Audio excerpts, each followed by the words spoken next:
Welcome to my Gameweek 3 team selection video. I'm going to discuss my thoughts on the players that I own and any potential transfers at the end of the video. Let's kick things off with Gameweek 2 captaincy. I went with Haaland over Salah, which was successful.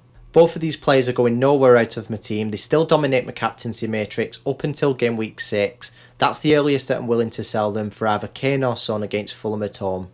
My goalkeepers are Ward and Iverson from Leicester. Yeah, I saved £1.5 million from Ederson, but it won't make up the 11 points difference that Ederson scored recently. It is bad value for money at this point, but he's still projected to get good value for money going forward, and his next fixture's decent against Southampton at home. The fixtures become difficult from game week 4 onwards. That's when I'll assess the situation and make a decision. I should have 2 free transfers, and you'll see why later on in the video. Moving on to the defenders, Trent's only scored a measly 4 points in 2 games. I'm not too bothered about it because everyone has him, but benefit of hindsight, it would have been nice to spread the cash. I picked James and Diaz as reliable defenders for the steady income of points, and it's been 2 successful game weeks. Neither of those players are going anywhere. Likewise with Trent, I'm not falling for the recency bias. I still think he's the best option in defence going forward. I'm actually starting Patterson this game week. He's got Nottingham Forest at home, which is the easiest fixture out of 38, and that's because I'm benching Neto. I'm not benching him because of his 2 blanks, it's actually because he plays Spurs away from home.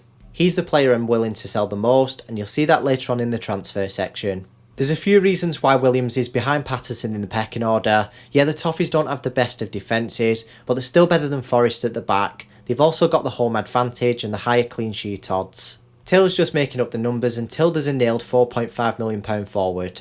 In midfield, I'm glad I went with Diaz over Robbo for that 3rd Liverpool slot. He got the goal and the 3 bonus points, which puts him on an 8-point advantage from this point onwards. The original plan was to swap him to Mount in game week 3. That's because Chelsea ranked the highest on the fixture difficulty ratings, and Jota's due back this game week. I've not yet seen the press conferences, but that would reduce his minutes. The biggest factor that's making me not think twice about keeping him is the Núñez red card that increases his expected minutes. For the Arsenal midfield double up, we'll start with Martinelli. He's been an absolute bargain for £6 million. He's scored 2 goals already, and you could put in a case saying that he's a better option than the £8 million midfielders. He's had 3 price rises already. If you don't own him in your team, I'd suggest cutting your losses and bringing him in.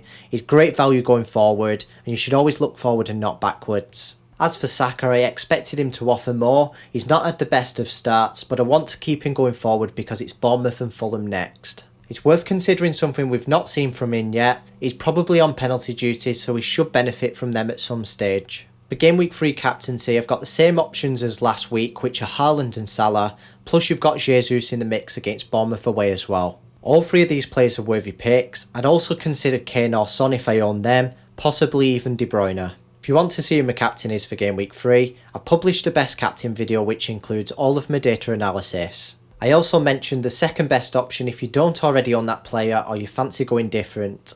For my transfers, I've got 2 of them at my disposal this game week. I'm looking to burn a free transfer and roll the other, and Neto's the one that I want to sell the most. The problem is, there's no decent options to sidestep or downgrade. So I'm thinking of downgrading him to a £4.5 million mid, which is probably Andreas Pereira depending if he's fit. Not only does this avoid the potential price drop for Neto, it leaves £1 million in the bank and 2 free transfers next game week. I'm quite set on this transfer because Neto will be second on my bench anyway.